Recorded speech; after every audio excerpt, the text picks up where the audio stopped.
Blessings, beautiful beings. Thank you for joining me today. My name is Stephanie. You may know me as Steph Feels, and I am the woman behind Cosmic Feels. I am an intuitive crystal artist, and I love to create crystals based off of the energy that I'm sensing collectively, and go figure, it usually aligns with these cycles of these seasons as we are nature, experiencing nature.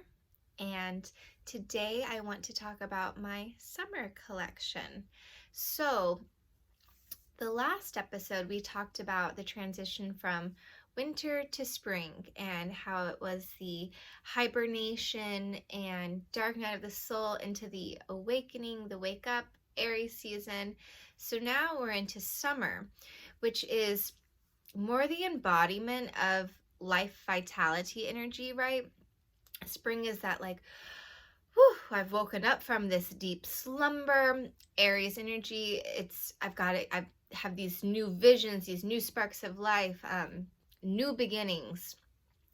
Now we're into cardinal water, which is now kind of nurturing all that, right? It's maternal, nurturing energy. It's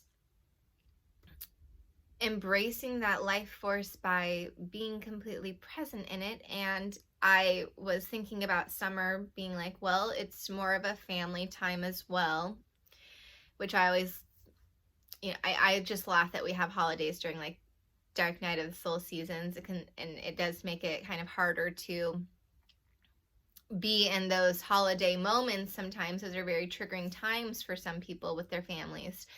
And in the summer, it's more this summer vacation. Kids are out of school. We're living life. We have this freedom to nurture each other, right?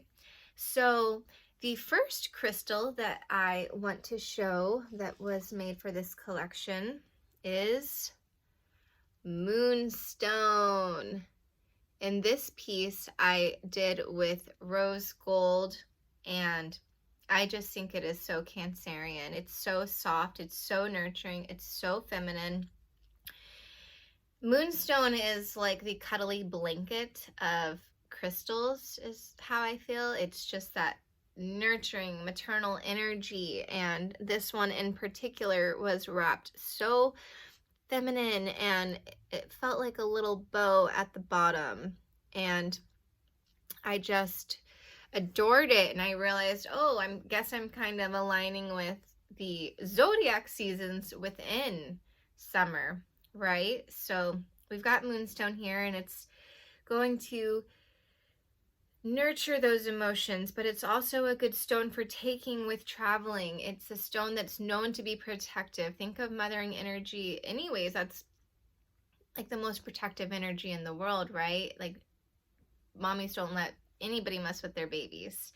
So moonstone is just a really great self-nurturing stone for getting in touch with that side of you that wants to be nurtured, which is in every single one of us. We have the inner baby, the inner children, we have the inner teenager, we have the inner all of it, and all of it deserves presence, nurturing, love, warmness.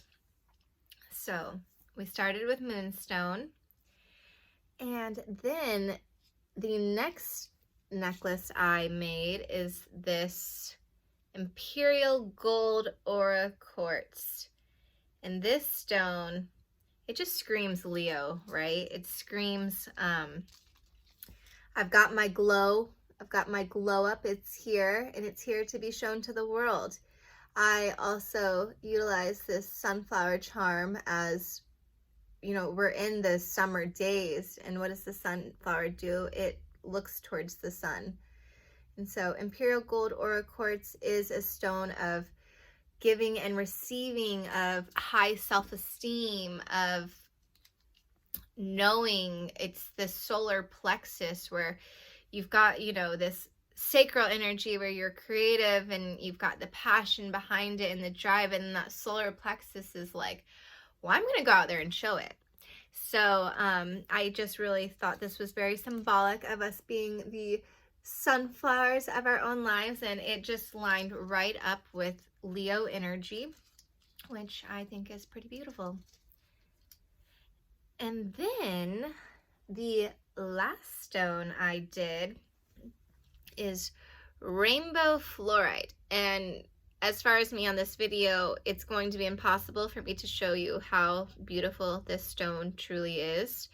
It is just, its inclusions of green to purple are incredible. And yeah, even so, showing nice pictures of it, it's just, you've got to see this stone in person to really feel how beautiful and see how beautiful it is. So rainbow fluorite is a stone that definitely harmonizes from the top to the bottom. It aligns all the chakras.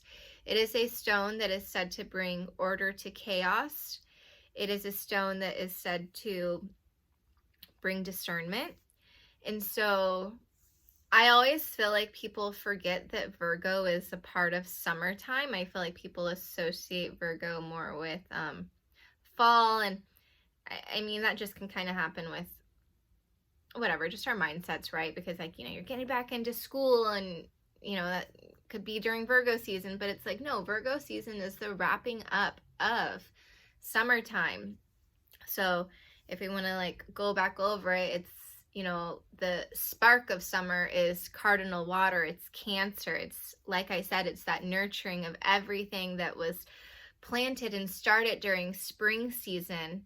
And then we've got Leo season, where it's like, all right, and now it's time to shine, to be bold in myself and in my passions. And you know, Leo is a very confident sign. It is ruled by the sun, you know, so if we start off summer with the luminary, the moon, that nurturing, and you know, it's preparation for this sunshine Leo energy, which is in all of us. You know, we're all of it. We completely are. We have a whole chart.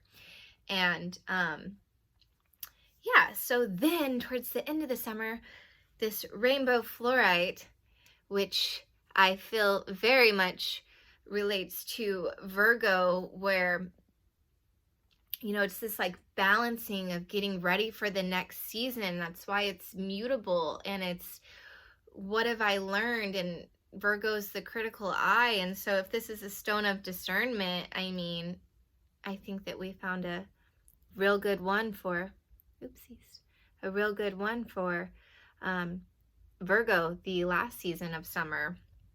So yeah, it's just a beautiful time to really just be appreciating what sunshine you get, letting the life force run through you, letting it shine, letting yourself then go back in and recalibrate. What have I learned? What's working? What's not?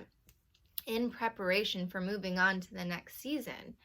So these are my crystal babies that were intuitively made for the summer, which is really funny because every time I'm creating and not really like logically thinking, and then I'll zoom out and be like, oh my goodness, I made my summer collection, and wow, it represents each one of the zodiac signs that make up summer, at least in my humble opinion, right?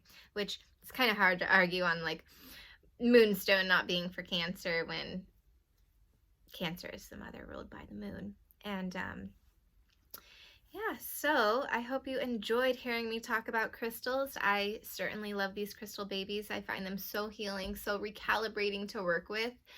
I also find my work to be pieces that are so intentional, so love-filled, that, you know, people really do let me know that they feel them. And a lot of the people that I create for, I keep creating for. And I think it's because I imbue this self-love energy into them, because that is, I think, something we're all mastering.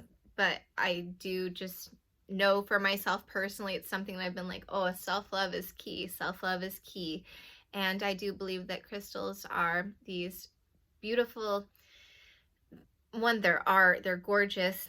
They came from deep within earth. They hold the frequency that we are, the frequencies we're like wanting to attune to, essentially, right? And they were developed under pressure, and I just find them to be really beautiful tools to work with and to attune to. And yes, I hope you enjoyed watching, listening, and if you ever are looking for custom crystal pieces, I am more than happy to be of service. And yes, so much love your way. Blessings and blessings. Thank you.